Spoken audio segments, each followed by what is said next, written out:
Welcome to the Sports Bros Podcast, featuring the almighty B-Live, the money man Scottie D, and your host, the head of creative Eddy. The Sports Bros Podcast, by the fan, for the fan, talking sports just the way you like it. And without any further ado, let's give it up for the Sports Bros. We talking sports. Looking outside, you couldn't tell me it was April, but the calendar says it's April, and that being said, welcome to another episode of your favorite sports podcast, none other than the Sports Bros Podcast. Fellas, it's April. Scottie D got his pirate shirt on. I ain't got no Braves paraphernalia on. B-Live, you don't have any on either, but it's okay. I just want some hot weather. I don't know too much to ask for. I spent some time in Columbus, Ohio this weekend, and I swear it is an 8 to 9 different degree temperature differential between Cleveland and Columbus. And I go down there, I see some of the flowers blooming, and I'm getting seasonal envy. But either ways, that's neither here nor there. I'm rambling once again, but of course you know we have the best podcast there is, was, never will be, and I can't do this by myself. Not only do I have one, but I have two of the best co-hosts in the world.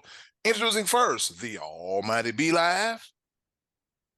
What's happening? What's going on in the world today? I'm going to go ahead and say my prayers now and my pressure points, woosah, because hey, it is April. It is the 1st of April, and I got to already deal with the other guy who is and forever will always be an April Fool.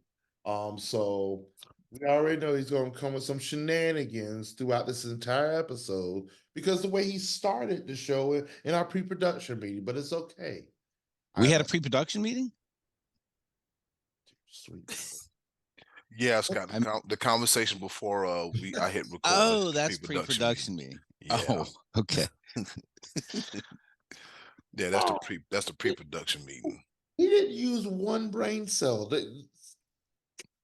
That was, you know what? Common sense isn't that common these days, even from the old guy. Go ahead and introduce the other guy.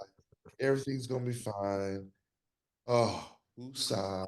Everything's fine. It's gonna be fine. Oh man, you caught me mid-swig. I damn near choked on my coffee. And the other guy, he is the pride of Washington, Pennsylvania. His team, the first place Buccos. That's right, 4-0 on the season. Looking at his face, I don't know how he feels about that. I see a little bit of jubilation, frustration, constipation. No, I'm joking about that last part there.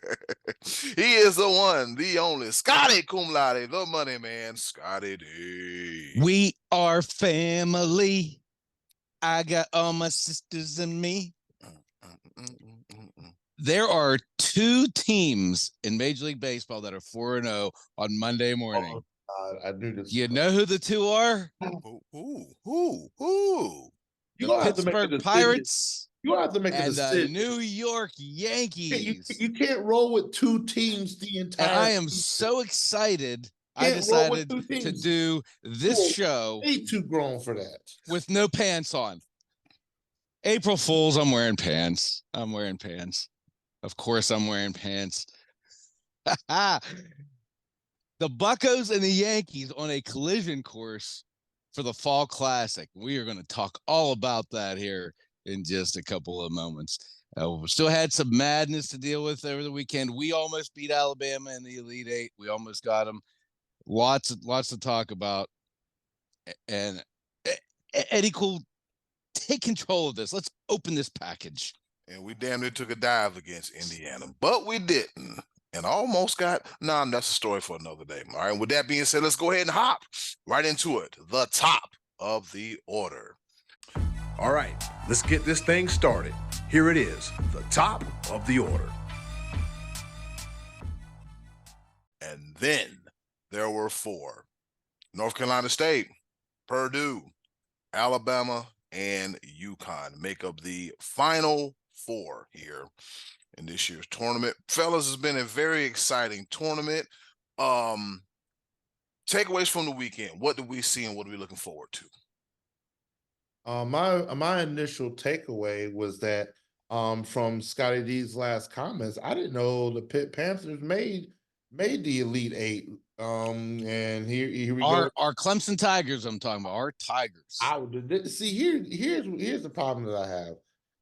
I'm gonna need you to stick to one team in all. I was wearing orange last week for us. Remember? They ain't got the price. They ain't got nothing to do with the price of tea in China. Just because you wore the shirt, all of a sudden we are in this together.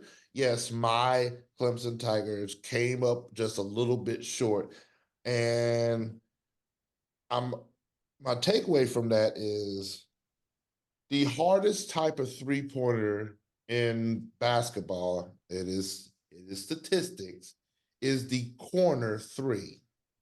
And somehow Alabama has mastered the corner three every single time they caught the ball in the corner for a three-pointer. They didn't miss. You got away from Clemson basketball. Alabama started running up and down the court, which they like to do. They are the #1 scoring team in all of NCAA for a reason. We held them at bay the first half, but second half, they got a little bit of a lead, and we started trying to match them three-pointer for three-pointer. And any team that tries to do that will lose to Alabama every single time. But, man, these matchups are something else. My biggest takeaway is this. North Carolina State. They weren't supposed to be here. They lost to Pitt twice. Man, you gotta be kidding me. Here we go. They've lost, including in that, they've lost 14 games this year. No team has had that many losses and made it to the Final Four. But that's the beautiful thing about March Madness. Just erase everything they did during the regular season, because when it comes to the ACC tournament, they won 5 games in 5 days to get an automatic bid. Because if they didn't get that, they weren't making the tournament. That's the only way they were getting into the tournament, was the automatic bid, automatic qualifier for winning the conference championship. And then from there, they decided, hey, let's do what it do. Like, a fire was lit. DJ Burns is a national star right now. That brother right there is inking in all of it. NIL deals, interviews, all the whole 9 yards, and bringing bully ball back, because everything's finesse and three-pointers and scoring. And this dude right here is just saying, you know what? I'm going to take this big back of mine. That's that big back energy, and I love it. I'm all for it. And then on top of that, his assist game. Like, oh, you going to double team me? Nah, I got eyes in the back of my head. His basketball IQ is off the charts. There isn't much that he can't do. Don't let the big back fool you. This guy is a baller. And man, he's got soft hands for a big guy, and yeah, he does, and moves very well. Absolutely, ginger on his feet as well. And then he's got to go now. They got to go against UConn. Question for the two of y'all, because I've been following, I've been tracking religiously. NC State beat out. I thought it was Purdue. Is it? I thought it. I'm looking at it. It's Purdue, yeah. Yeah, it's Purdue. So is there big boy against big boy? Yeah, big back against Mo Big. Well, okay. Well, my takeaway from that is that NC State doing what it do, but then who in the world's going to stop UConn? Ugh. Did y'all watch that UConn Illinois game? They're a runaway train. Yeah. I didn't watch much of it because it wasn't any fun. They were up 30, so I didn't stick around to watch much of it. At one point in time, that game was tied 23 to 23. Yeah. It was tied. I was like, okay, this gonna be something. UConn went up by 5 at the half, 28-23, and then the second half happened, and the second half happened. One team came out of the locker room. The other team Illinois just forgot how to play basketball. You see that, B Live? You know what that is? That's the bottom. The bottom fell out. The bottom fell out. That's what happened. But yeah, I'm here for it. You got 4 very deserving teams in the Final Four. Anything can happen, man. We'll talk about it. What's your insight, Scottie D? So in the NCAA tournament history, every time a number 1 seed has lost to a 16, they won the national championship the next year. You thinking that's going to happen with Purdue? Well, here's the thing. I watched that Tennessee Purdue game real closely, and I felt like both teams fell in love with their superstar. Tennessee got to the point where they were just letting Dalton Connect shoot, for better or for worse. Purdue was doing the same thing. What was the difference, though? One guy shooting threes, one guy 7'4", dropping in them 8 to 10 foot or closer shots. Same thing with NC State. How many 3-pointers was Big Boy shooting? Not many. And yet there they were, piling up the points. You know, if the 3-pointer doesn't work, you got to have a backup plan. And NC State and Purdue both have that. They got guys that can shoot the rock, and they got the big inside presence. And that's Purdue looks like they're on a mission, man. That was a pretty big statement to beat Tennessee the way they did, because Tennessee kept surging back and Purdue wouldn't fold. And then Tennessee would go on a run, and then they would lock them down defensively. Purdue looks really good to me. So it's Purdue will be playing NC State, correct? Now we decided. Yep, yeah, I like Purdue to win that game. I just think NC State, as great as they're playing, is just going to go up against a guy who you can't really match. And Purdue, my biggest criticism of Purdue for losing that game last year was that they didn't get the ball to Eddy in the second half of the game. I kept saying over and over again, they got the biggest guy on the planet. They didn't give him the ball, and they deserved to lose. Well, that was not the case on Sunday afternoon when Tennessee would surge. They just kept getting the ball to the big guy. They kept finding ways to get it to him, whether it was posting him up or off of pick and rolls or whatever.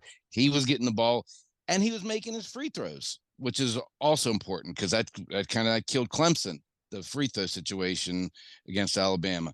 And I don't think Alabama is going to have enough for UConn. I think we're going to get UConn and Purdue in the championship game. And I picked UConn before the tournament, so I still got to roll with that, but it wouldn't surprise me. They haven't really been tested. And sometimes when teams haven't been pushed or tested, and they weren't tested last year in the tournament, if you haven't been tested or pushed, sometimes you're not used to handling that kind of situation. So yeah, this will be a fun Final Four, but I think Purdue is going to have a little bit too much for NC State, and I think UConn's got a little bit too much for Alabama. Yeah, UConn definitely have too much firepower for Alabama. I mean, look how they just handled Illinois. Like Scottie D said, the game was fun, and then the proverbial bottom fell out. NC State and Duke. I was at work watching parts of that game, and I was like, Duke is done. NC State is the hottest team in the country right now. They are the hottest team in the country. At an 11 seed. Like I told someone yesterday, if you told me that NC State would have been in the Final Four, I'll be like, huh? Give me some that you're smoking. Give me some that you're drinking. Give me some that you're eating, because he's less delusional, or you know something I don't. But the Wolfpack is a great story. But they will have their hands full, because Zach, Eddy, and crew at Purdue, they're on a revenge tour. They're on a redemption tour. They're going to get the Wolfpack all they can handle. But I think the Cinderella run stops here for the Wolfpack. And Alabama, UConn, if UConn get loose, Alabama can run up and down all they want to. UConn got a point to prove. They said, let's see if we can do this thing back to back, as the kids say. So we all three can agree that we have Purdue and UConn in the national title game, correct? Yeah. That's what I got. I'm with you on that. As much as Alabama can shoot the lights out of the ball, UConn is just they're on a different level. And it's one of those things where how do you picture it? Like it's I can't even describe how UConn's just on a different level. It's just we just keep seeing it over and over again. At this point in time, they shouldn't be beating teams by 25 points. No. But they keep doing it. Not this late, yeah. Right. It's just like, and man. Like I said, they did the same last year.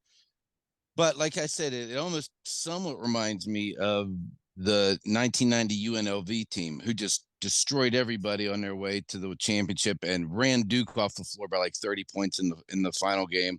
And then we're doing basically the same thing the next year. And as soon as they got tested, Duke eliminated them in the Final Four. So, you know, you got a great coach in Hurley that'll guard against that, keep his players protected against that. And that seems to be where their mindset is anyway, because they haven't showed any let up in their quest to repeat. So superior coaching goes a long way in March as well. Yeah, you're right about that. I'm over here looking at you're looking at the brackets. 82-52, they beat San Diego State. 77-52, they beat Illinois. They put the Stomp Jackson on somebody. Yeah, they beat Northwestern 75-58. So this is just it don't even matter who they beat the first round, because we knew they were going to win any damn way. But UConn is poised to just win it all over again. I don't see anybody stopping them, man. They look real tough. I'm talking about $2 steak tough. Like that's tough. Real tough. Real So tough. now that we've all taken them, I look forward next week to talking about the Alabama NC State championship game. Won't that be something? We'll be over here like, yeah, we predicted UConn and Purdue, and then we gonna come out with eggs on our face, like looking real silly. Over on the ladies brackets, my South Carolina Lady Gamecocks, they were on the ropes against the Indiana Hoosiers. They were up by as much as 25, and the Hoosiers kept chipping away, and finally the Lady Gamecocks made a key block, got a couple of big 3-pointer, and they're going to Final Four. Ladies doing it. I'm interested to see this UConn versus USC USC matchup with Paige Beckers versus Juju. Oh boy, that's gonna be a good one. That's gonna be a good one. And of course, you know, we got the big one at our 7:15, LSU and Iowa, the rematch. Did you guys get a chance to read that Kim Mulkey article? No? Okay, cool. No, I saw her going off at the press conference though. Yeah. Her in the Washington Post and blah blah blah. Yeah, it's just the world's worst time. Oh, okay. You about to go? She was dressed up like a pinwheel. You talking about the ones that you blow and they turn it to? Yeah. All right, and speaking of, let's get the hell up out of here. And speaking of Scottie D's 4-0 Buccos and his 4-0 Yankees, and as B-Live said, don't do that. Don't feed into that mess. He gonna have to pick a team. I don't care what is going. He's wearing the shirt. He is a Pirates fan. Yes, I am. For the rest of the year. No more Yankees talk. There will not be Yankees talk. It's gonna be all about his Buccos. I like the Yankees. Nobody cares. You can't have two teams. You can't have two teams in college basketball. You can't have two teams in college football. You cannot have two teams in Major League Baseball. I will not allow it. Eddie Cool, go ahead, say what you gotta say. Speaking of the Yankees, Scottie, they went to Houston and handled business, didn't they? What? They went to Houston and took care of business, didn't they? They beat the Astros. I don't know how to talk about them. We can't talk about the Yankees. Oh, okay. I'm sorry. Yeah. That being said, but they actually did though. Yes, you're right. Yeah, they did. Yeah, they went down there. I mean, Juan Soto on fire and fuego. Can't wait for them to be under 500 and miss the playoffs this year. All right, here we go. We'll get it. I got more faith in the Buccos than I do the Yankees. Ooh. Do the Yankees actually have a pitching lineup? They do. Mm-hmm. They got 4 healthy pitchers. Really good pitching. Really good pitching. Oh. All right, let's go ahead and hop right to it. We're going to talk about baseball. For some strange reason, baseball decided, hey, we're going to start the season this day, go back to spring training, and then a week later, we're going to play some for baseball. Mookie Betts is on fire, all right? Mookie Betts is on fire, doing his thing. Ohtani, not as much. Could he be distracted? Who knows? But while we're here, let's go ahead and get these divisional predictions in. Starting with the American League East, and go be live. Oh man. I'm not sold on the hype of the Yankees. I'm not. They'll find a way to screw it up. American League East, I'm going with the young cats. I'm going with the Orioles. I feel like they've shown massive improvement over the past couple of years. They're young, they're hungry.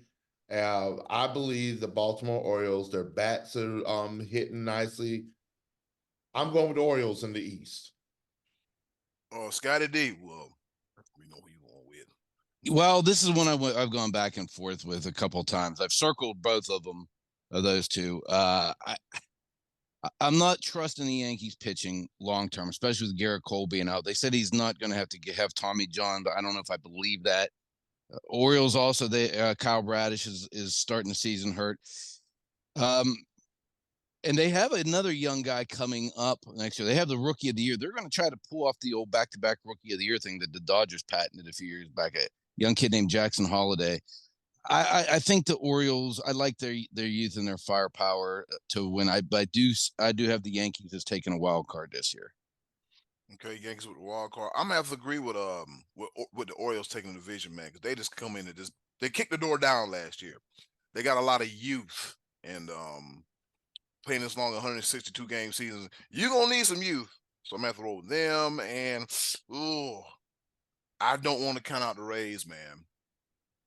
I can't count the Rays because like the last few years they've always been in the thick of things. You know what I'm saying? Yeah, I'm counting them out this year. Okay. I'm counting them out. They always kind of sneak up on people. They're always under the radar and don't get a lot of publicity. And that they're good. But I know that they lost Tyler Glass now, and they have a couple. Their rotation is banged up from what I've been reading. You know, I haven't watched their spring training tape or anything like that, but just from what I'm understanding, I actually kind of like the Blue Jays to also sneak out of there possibly with a wild card. I picked the Blue Jays to go all the way the last 2 years, and they didn't cash that in for me. So I'm not doing that again this year, but I do think they're still young enough and good enough where they could be a wild card team. Right. Okay, with that being said, so we all picked the Orioles. All got the Orioles. Okay, all got the Orioles in the division. American League Central. Oh, let me see. I'm gonna go first. Yeah, the Twins won it last year. I think the Guardians, I'm not saying that because it's here, but I think the Guardians have a stellar chance to win it again, especially with their new manager, and they have some returning starters, so it should be interesting to see. Be live. What say you? I want, it's one of those things I want to say the Guardians. I really do. Just don't believe in them yet. I don't know. Just I need Hunter on the show. Where's Hunter at? I want him to give me that youthful exuberance when it comes to the Guardians. I'm picking the Minnesota Twins. I think just looking this. Of course, the season is long as hell, and but I'm gonna go with the Twins. I think the Guardians make it into the wild card, as opposed to last year where they were like right at 500 if I'm not mistaken. But this year I think they're gonna improve. I'll put the Guardians in the wild card, put the Twins winning the division. I kind of think the Guardians are going to have a worse year. I think my plan was to pick the Twins, but I keep hearing that the Tigers are also getting close. That they have a good crop. You know, they've been in a rebuild. The Royals are terrible, and the White Sox are in like their rebuild, like their early phase of rebuild. But I can't. I'm going to stick with the Twins as well. I'm a little torn between the Twins and the Tigers. I'll take the Twins also. All right, so let's see. That's me. I say the Guardians. Scottie D says the Twins, and Be Live, you said the Twins as well. Okay, the Twins. Gotcha. AL West, our favorite team to hate, the Houston Astros. Swept. Yeah, swept. They're 0-4 right now as we speak, but then again, we know things change, and it's early when it comes to baseball. All right, Be Live, the World Series champions in this division. Yes, yeah. the Texas Rangers. Yes, the Texas Rangers. I forgot they won the World Series last year. It was low key. Who they beat? Do you remember who they beat? The Phillies, right? The Arizona Diamondbacks. Yeah, that's right. Oh, damn. See, I forget that's what they beat. Okay, you know what? Ooh, a lot has happened since October. Yes. A lot has happened. Great day, because I'm not even gonna lie to you, Scottie D. I had to look it up. I did too the other day when I I had started. to look it up. Like, I forgot, and I watched every game. I watched the whole thing. Jesus. Well, when it comes to the West, yeah, I gotta go with the Rangers. I just the way the Astros just allowed the Yankees that I who knows? Like I said, it's a long season. I'm gonna pick the Rangers. You would talk about Kansas City being in a rebuild. Well, Oakland is just in a build. they don't they I just read an article today that their stadium in Las Vegas won't be completed until 2028. So they Yeah, got to go back to the city of Oakland, figure out some way of some type of agreement. The city's like, all right, well, we need y'all to pay us a $97 million exit fee on top. Like it's a mess. It is a hot mess. it is. I think there was a picture of the attendance of like the first game, and there may have been like 500 people in the entire stadium. So we're not counting Oakland to do anything. The Angels, they lost their stars. The Mariners, no, it's just the Rangers. The Rangers are gonna. The Astros may get it back together. I'm pretty sure they'll get it back together and make a run for it. But it's the Rangers. I see no reason for them not to win this division. Fellas, Seattle might do some sneaky stuff this year. I think Seattle is sneaky because I think with the decline of the Angels, the Angels are pretty much in a rebuild mode as well too. Poor Mike Trout. Loyalty is good, but damn, you're not getting no damn rings. You're not winning. It has to eat at you. Well, I'm gonna stick around and work it out. Well, damn it. Sometimes sticking around and working out it ain't gonna work. Sometimes you got to haul ass. I mean, you got to better yourself. You got to better yourself. So I'm looking nothing from the Angels nor the Athletics. But with that being said, the Rangers look real tough, and Houston is going to Houston. They'll make things real interesting. All right, so I'm picking the Rangers to win the division. I'm picking the Astros again. This opening weekend's not deterring my thoughts on that team. They're just too loaded. They're too stacked. I don't trust the Rangers starting pitching. I actually am going to have them slide down into the third spot. I'm going to have the Mariners as the wild card. Wow. Mm-hmm. Yeah, I think the Rangers failed to make the postseason. Ooh. Oh man, scathing money man coming with the realness. I'm scared to say what you about to say about the National League. Let's get into it. Let's go to the National League. Let's go ahead and hop into the senior circuit. Be Live going to pick the Braves, so let's go ahead and get it out of the way. No, I'm joking. Be Live, who you got? you ain't said nothing but a thing. The Braves easily. There is nothing threatening about any of the other teams in the East. The Braves.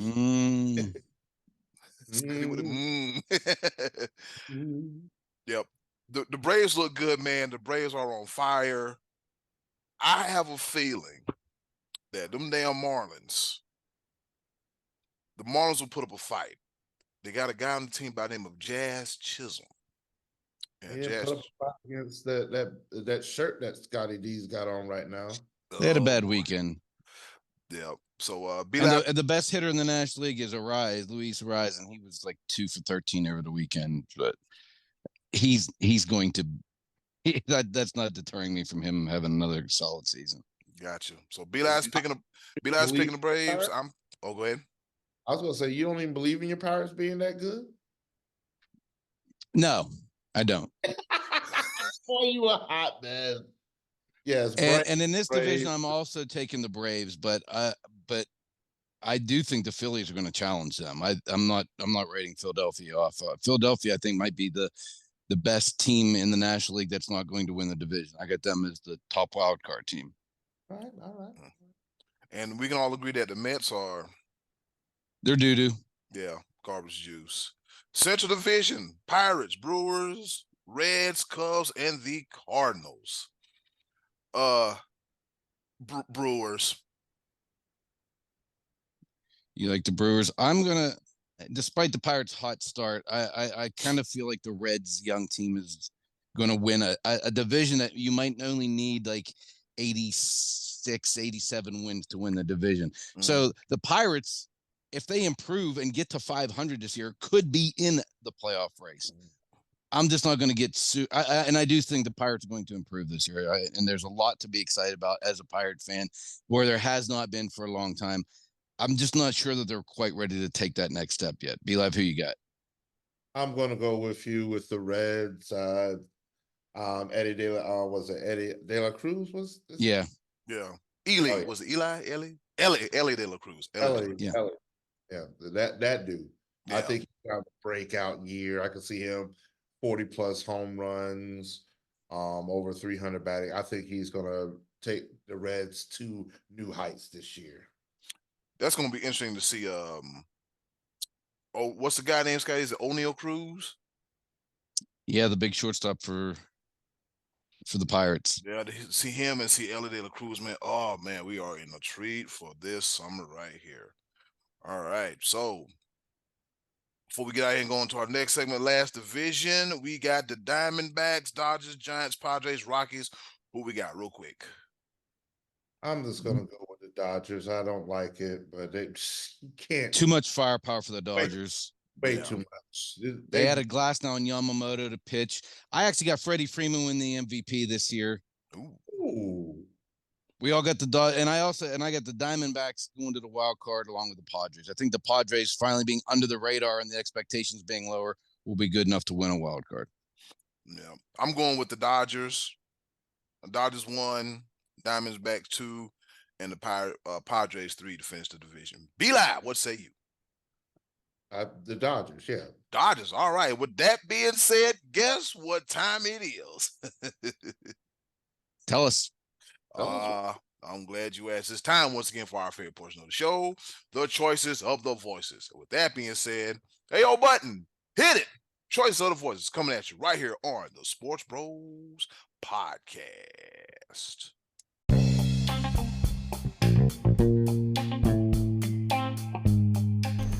And now, our favorite part of the show, the choices of the voices. Once again, thank you to the wonderful and ever so lovely Miss Button for introducing our favorite portion of the show, the choices of the voices. We give y'all the question, you give us the answer, and we read them right here on the Sports Bros Podcast. Scottie D, what's on tap for this week? Simple. Asked our listeners to tell us who they thought was going to win the World Series this year. And what did they say? I mean, some of them were maybe not thinking the answers through quite as much as they looked at the T-shirt and jersey in their closet. What did they say there, Eddie? All right, let's go ahead and hop right into it. Matty Ice, Martin Tracy, he says, duh, the Red Sox. The Red Sox. Oh, what a well thought out answer. Can't possibly actually believe that, right? I got them in last place in that division this year. Yeah, so that's that. All right. Hall of Famer Uncle Max, he says, "Go Giants! This could be their year." Whew, and that stacked NL West, man. I don't know. Arizona, the Dodgers, the Padres. Whew. Giants could sneak through though. They could be sneaky good. Yeah, they can. They can. It's not as ridiculous as who did they just sign somebody? Who did they sign? Was it Snell? Blake Snell who they just signed? I think you're right. Because Blake Snell was without a home for a while. Yeah, till late. I think that's who Snell signed with. So. Don't know. Let's ask our interns in the research department. Find out who Blake Snell signed up by. Our interns are finally back from spring break. Smelling like Miami and bad decisions. Anyways, all right. So Kay Carlson, she says the Tigers, the Detroit Tigers. She just happens to be from Michigan. And Scottie D, you did pick them to be an improved team. So we shall see. We shall see. Corey Locke, go ahead, be live. Our intern department did just get back with me. My intern department being me and Google. Blake Snell signed with the San Francisco Giants. Okay. All right. Uncle Max receiver. Okay. That's what I thought. Okay. All right. Corey Logren, he said the Buccos are in first place. Yeah, I would like to say that in September. Not planning on it. Yeah. What else we got here? Yeah, Scotty, if your team wins a World Series, we expect you not to show up for a week for the Sports Bros Podcast. That would be something. Just go ahead and turn your note in now. Hell, who knows? I even might make the drive to Pittsburgh just to look around. Be They live. have You're not. coming The with. Pirates. The Pirates have not won a postseason series since 1979 when they won the World Series. God, ooh, he's stars. They won one wild card game, and then they lost the wild card series 3 years in a row in the McCutcheon era. Oof. Yep. They made. Yep. Did they make the playoffs 3 years in a row? They did as a wild card all 3 years. Wow. And they won one wild card and then lost to the Cardinals in the division round, and then they lost to the Giants and Cubs in the other wild card situation. So yeah, that 1 year when the first year they made the playoffs, I'm like, come on, Pirates, come yeah, on. I don't have no. I would just some teams they need to be. You want something different from them. You want something different from them. Yeah, no doubt. All right, Lucas Thomas. He says the Guardians/Indians. I think he just wanted to say Indians because he also being from Cleveland probably just liked the old school name better. Yeah, well, I can understand that. All right, and the best name in the game, Joe Comfort. He says, while this decision is one I can't quite put a finger on, I predict the Buccos will be out of postseason contention within 3 weeks of opening day. He said, let me stop playing. I think Atlanta claims the World Series title this year. So he's predicting Scottie D's Buccos to be done within 3 weeks and the Braves to win the World Series. Shout out to Matty Ice, Uncle Max, Kay Carlson, Corey Logren, Lucas Thomas, and Joe Comfort, the best name in the game, for their participation in this week's Choices of the Voices. Scottie D, what say you? Well, lots of firepower in Los Angeles this year. Like I said, they loaded up. And I really, it would not shock me to see the Phillies be the team that comes through and pulls this upset. They ended the Braves season the last 2 years, both times Braves being favored. Having said that, I got the Braves.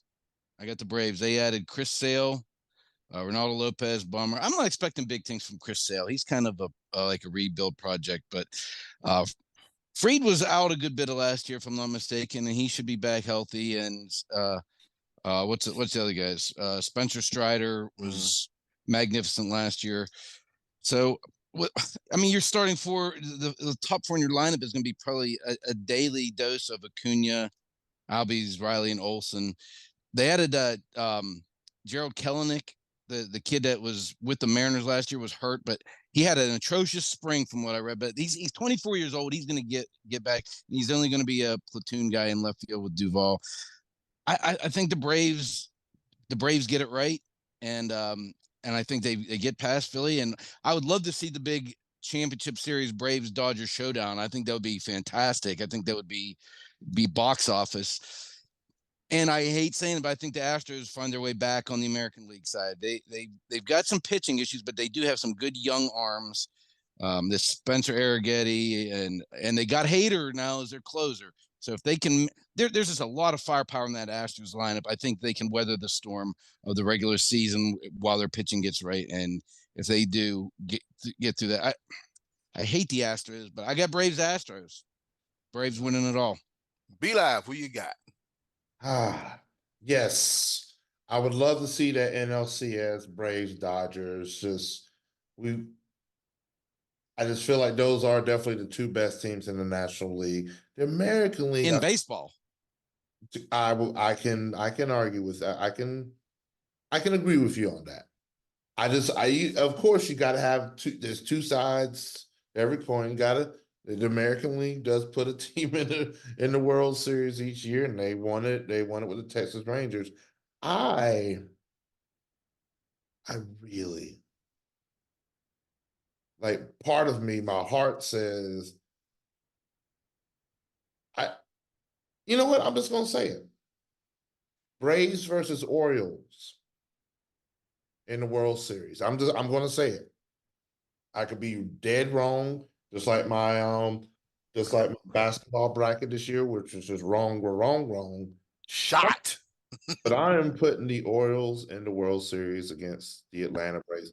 I still feel like, here's one thing that I'm not sold on I feel like the Dodgers didn't improve their pitching because They did though. They did. With who? They added Tyler Glass now. It was Oh, good. It was pretty good pitcher. And didn't they pay a lot of money to get the Japanese pitcher Yamamoto? yeah, and he Yep. sucks. Well, He got you might be right. You might be right. You could be right. He got dinged up the first game he played. Maybe he comes to form, but I wouldn't have paid $300 million for somebody that's never pitched anything in the major leagues. But hey, geez, I don't think the Dodgers improved enough of their pitching. They've got all the batting in the world, but at some point in time, bats do go cold. And we saw it last year. We saw it with the Braves and the Dodgers last year that the bats went cold at the wrong time. And so, but I'm going to put the Braves and the Orioles in the World Series. I'm going to pick the Braves because that's a homer pick, but I wouldn't be surprised. I really think the Orioles are sitting on that. I think that they're headed in the right direction. The cusp. Getting into the sweet spot, huh? Right. So that's where I'm going with. Yeah, they're sitting right there on that cusp. Let's see, that leaves me. Whew, boy, let's see. Out of the National League, I got the Braves. I saw the Braves live last year. They made some key additions, and if they look anything like they did, if they're much improved, then they might have that division in a whole stranglehold. It's gonna be real tough. But then it's like Scottie D said, them Phillies are always sneaky. Them Phillies are always, and you can't count them out. Concerned me this year. Yeah, no matter what, man, you just can't count them Phillies out. So let's see. In the American League, I'm not gonna let the 4-game slide that the Astros are on deter me from anything because at the right time the Astros flick that switch and they get back to business. So I want to say the Braves and the Astros, with the Braves winning in 7. All right, we all got Braves winning the World Series. How about that? Yeah, Braves winning 7 because I think a team that can really push them would have to be the Astros.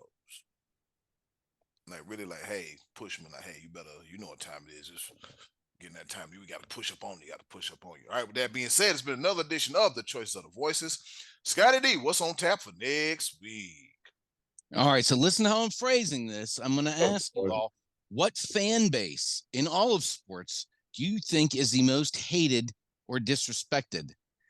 I'm not asking what one do you hate or disrespect, but as your perception, who do you see as a fan base that is generally hated? If you look around, say, man, that's the one that everybody really can't stand, because there are several. But I'm going to answer that this week. Every team that Scottie D roots for. You can't hate the Pirates. They've been bad too long. I'm not that far off. That's the thing about it, though. You can't hate the Pirates. You know it. Every team that you root for outside of the Pirates, you can fall in that category. This is gonna be fun. You think the Lakers fans are really that bad? Yes. Okay. All right. Well, I'll give us something to kick around here next week. So, Eddie, cool. That'll give us something to kick around and talk about next week. All right. That'll give us something to kick around and talk about next week. And coming up next, be live. Grab that pepper grinder and don't you start that sneezing mess. We got a round of pepper coming at you right here on the Sports Bros Podcast.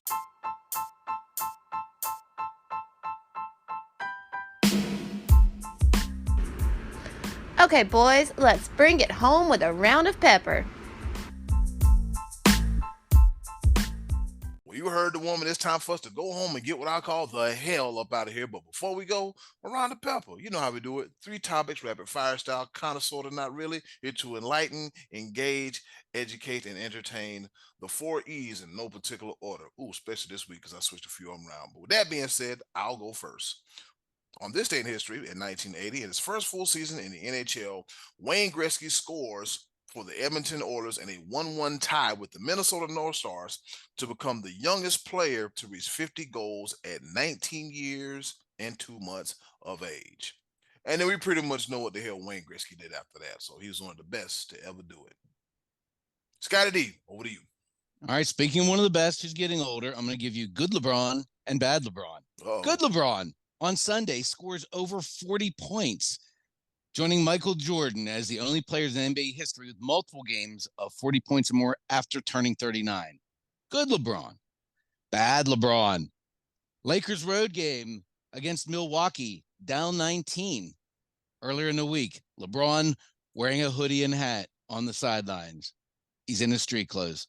Late in the game, Giannis may or may not have traveled. The referees didn't call it, but at the next time out, there's LeBron on the floor pleading the case with the official. Get out of here, Mr. Load Management. Go sit on the bench. I would have teed him up for that. Be Live, over to you. There you go. Like I said, Lakers, LeBron. Hey, Not hey, a fan. He's not a fan. He's not a fan. We're not talking about fan base. hey. That's next week. Be Live, over to you.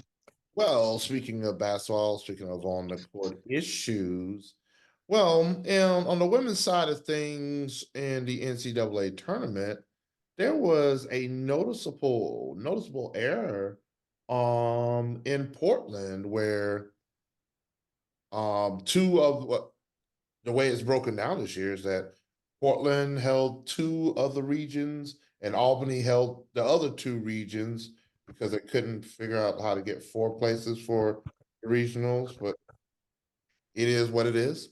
Women get it together, and ladies support your women. But Please. the 3-point line in Portland was a little bit shorter than it was supposed to be. Oh, for crying out loud. What's with the disdain, sir?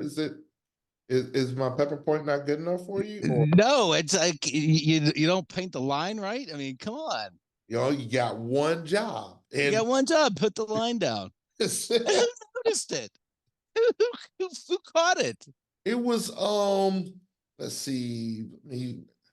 I think NC State's coach Wes Moore, he said, according to the article from ESPN, according to Moore, the line in front of his team's bench, the left side of the court on the television broadcast, was noticeably shorter than the standard distance of 22 feet, 1.575 inches. So the NC State coach noticed that these lines ain't drawn the way they supposed to be drawn. But he said that they said that Coach Moore and Coach Schaefer from Texas agreed that since you flip sides anyway, nobody actually has a real advantage. So as opposed to delaying it and having to rip up the tape or whatever, they said, just, you know what, screw it. Not only that, but it's the women's game. So who really cares? Oh, stop it. Stop it. The thoughts of Scottie D do not directly reflect the Sports Bros podcast and all its entities. Is that sound like something? It's irrelevant. I mean, in the grand scheme of things, nobody cares about that. Where's he at? Be Live, point up, Be Live. You point up. There you go.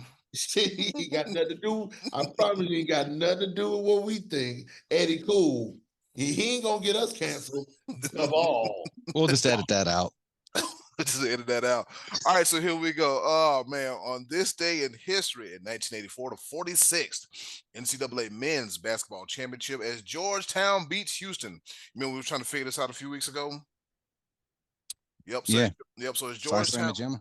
Yep. Georgetown beats Houston. All right. In the national championship game, and they beat them 84-75. Where Hoya center Patrick Ewing is the tournament most outstanding player, and John Thompson's being the first African-American head coach to lead his team to any NCAA Division I title. And the sporting world has progressed so much since then, back in 1984. Over to you, Scottie D. Draymond Green, you made Steph cry. Come on. Be Live, over to you. That was it. 4 minutes into the game, getting ejected. He's like, man, I can't take this. It made him cry. Come on. I was going to almost ask you guys a question in the top of the order, but we'll say that for next week. Go ahead. Right. Well. I'm gonna just name some names real quick. And when it comes to the history of what's going on right now, the names Matt Prater and Justin Tucker sound familiar to you guys? Of course they do. They are kickers. Yes, they are. Well, we're going to add a name to that list by the name of Jake Bates. Oh. Jake Bates.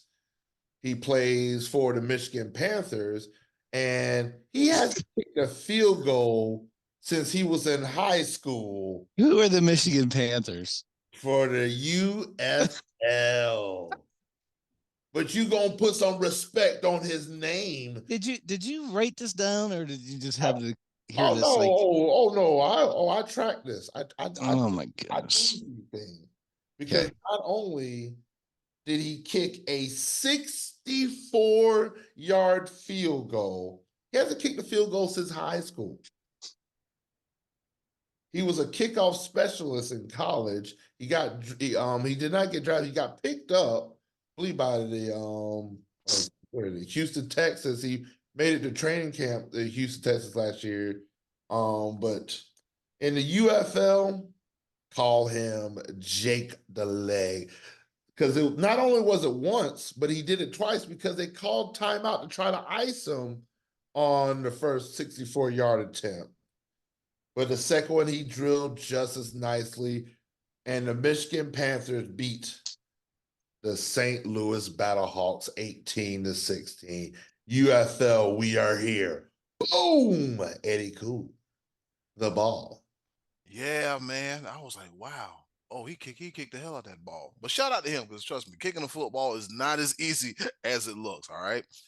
Fellas, we got WrestleMania coming up pretty soon. And on this day in history, back in 1995, WrestleMania 11 at the Harvard Civic Center, linebacker, Hall of Famer Lawrence Taylor defeats Bam Bam Bigelow in the main event. Who was there?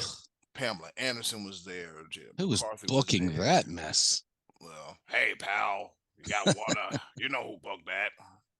It's gonna, hey, pal, you know how it is. So, I ain't gonna lie to you, man. I saw it. Lawrence did look a little gassed, but it's combining celebrity star power in the world of sports and entertainment. So, Lawrence Taylor is 1-0 at WrestleMania. Over to you, Scottie D. All right, we talked Yankees, talked Lakers. Who's missing? Here we go. Jared Jones says we are locked and loaded this year on Dak's contract. That means if he's holding true to his word, if this is true, which he likes to always hold true to his word, all in. If this is true, the teaser's coming that Dak could be a free agent at the end of next season. Please don't tease me like that. Please don't tease me like that. Just go ahead and announce the new contract that you're giving him $1 billion and you're bringing Zeke back. Don't tease me. Don't tell me that next year it could be the no Dak year. Don't tease me like that, Jerry Jones. Please be live in my pain. There's been rumors that the Cowboys are going to move up to try to pick up Michael Penix Jr. No, that's not going to happen. Because Jerry is silly enough to believe that if he lets Dak walk, he's going to be fine because he's got Trey Lance on the bench. Jesus Christ. Oof. Well, my third and final pepper point, as Scottie D's got something going on with his green screen or whatever, however he does it. But while everybody else in the NFL is playing checkers, clearly the Kansas City Chiefs and Andy Reid are playing chess. Because you know what? We ain't worried about the draft. We ain't worried about free agency, the combine, whatnot. We're not even worried about football players anymore. But I want you to know this name, Luis Rees-Zammit. The Kansas City Chiefs pick him up. He's going to enter into camp. The 23-year-old Rees-Zammit left this beloved sport of rugby for an opportunity to play in the NFL back in January this year. He's been a member of the Welsh national team since 2020, and he's reached international stardom. And he runs a 4.440. Wow. And once was clocked during a rugby game running an astonishing 24.2 miles per hour. That boy fast. I watched a couple of highlights. I'm like, ooh, this dude could be dangerous. And in a Andy Reid scheme, Luis Reed-Zammit, pay attention to that name. You might hear it in the NFL this year. And he said his favorite player growing up was Deshaun Jackson. And you know how Deshaun Jackson, Andy Reid, 6 degrees of separation, Luis Reed-Zammit. I'm curious to see, especially with the that's a spoiler for next week. As a kickoff specialist, kickoff return. We'll talk about that next week. Yes, sir. All right, did we all get our pepper points in? Is Scottie D missing? Is he missing in action? He fell over the ledge. He fell over the ledge.